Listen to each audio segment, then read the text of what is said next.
Istana negara kita, yang Bapak Presiden Jokowi berkantor, itu nggak ada title-nya. Nanti kalau tiba-tiba cucunya Dendels datang bilang, ini punya saya, bisa. Itu real story. Itu real story. Ya, jangan lupa, Kementerian Keuangan depan itu adalah gedung Dendels ya. Itu gedung yang dibuat untuk sebagai, sebetulnya waktu itu adalah headquarter-nya VOC kan. Sebelumnya VOC kemudian diambil alih sama pemerintah Belanda. Jadi kalau kita tidak punya title, it could be banyak sekali lokasi maupun bangunan itu bisa diambil alih. Jadi waktu heroik kita melakukan tahun 2000 berapa Pak Hadianto? 2006, 2007. The whole effort kita lakukan untuk membangun barang milik negara. Dan tentu saja kita disclaimer. Karena masih banyak ada yang cuma ditaruh aja, pokoknya masuk neraca dulu supaya nggak hilang. Kemudian kalau ke TNI Polri, mereka TNI bilang, wah jangan dibukukan, ini rahasia, ini semua persenjataan kita. Tapi ada helikopter yang sudah nggak dipakai, yang harusnya dimusnahkan, ya tidak dimusnahkan, pokoknya itu rahasia. Jadi untuk membangun kepercayaan semuanya, termasuk waktu itu hampir semua kementerian lembaga punya barang-barang milik negara yang dikerjasamakan dengan swasta, menghasilkan penerimaan terus masuk duit pejabatnya, nggak masuk dalam laporan keuangan. Jadi teman-teman mahasiswa di sini ya, 2006, 2007 ke 2018 sekarang, it is only 10 or 12 years. Waktu saya jadi Menteri Keuangan yang pertama, within this 12 years sebetulnya this republic has an revolusi yang sangat luar biasa besar di dalam pengelolaan barang milik negara. Dan itu bertahap, waktu itu setiap kementerian negara sampai kita kulon nuwun datengin bilang, Mbak kita harus lakukan. Bayangkan dulu jalan kita nggak pernah inventorize. Kita nggak pernah tahu kita udah bangun berapa jembatan, kita nggak tahu berapa sekolah kita bangun, universitas pun kita nggak tahu.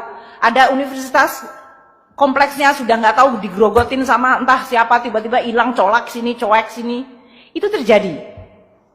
Maka kalau sekarang kita ini sudah WTP, kelihatannya gambar tangganya indah itu ya, merah, kuning, hijau. Saya nggak tahu, merah, kuning, hijau di langit yang biru, mestinya gitu.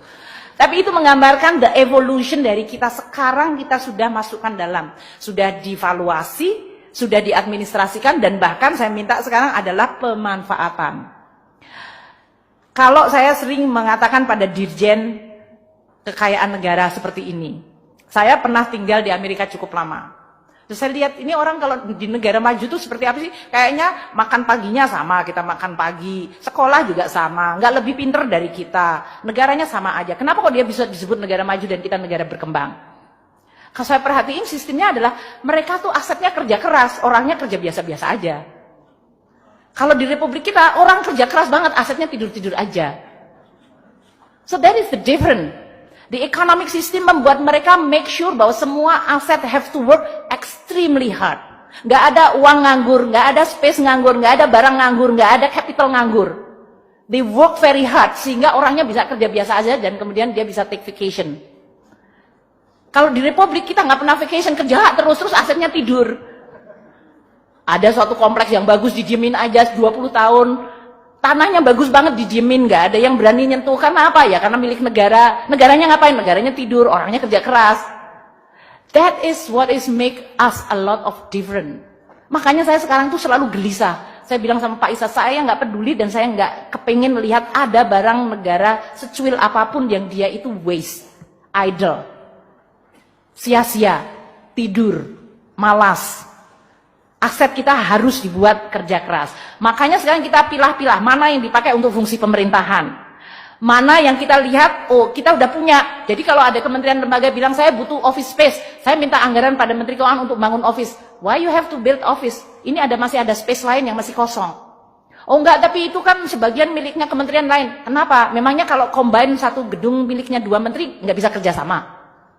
Karena semua kementerian biasanya kepengen punya gedung sendiri, pengen nama sendiri, punya space sendiri. Jadi kita harus make sure bahwa sekarang menciptakan disiplin di dalam pemanfaatan aset, pertanyaan apakah perlu.